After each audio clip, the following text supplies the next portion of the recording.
bonus reading for Earth signs. January the 9th to January the 10th, we have the Ten of Swords, the King of Cups, and the Two of Swords.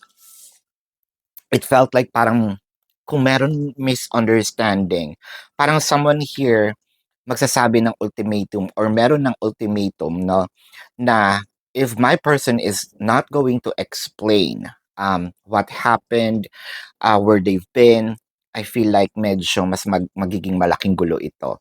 One thing's for sure, someone will be asking or waiting for someone else's explanation kasi parang yung isa alam mo na yun, naiintindihan mo na yun, hindi puwedeng gano'n. So, kailangang marinig. So, parang I need to hear that from the horse's mouth. Ngayon, hindi rin parang hindi rin kasi puwede na kung meron kayong, um, mutual understanding nitong taong 'to, parang sasabihin parang ayaw sabihin na, "Ito yung nararamdaman ko."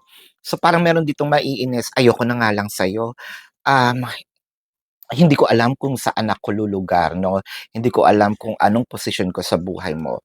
So, I feel like there's pauses in here. But this is your bonus reading Earth signs for January the 9th to January the 10th. Predicting future is my purpose.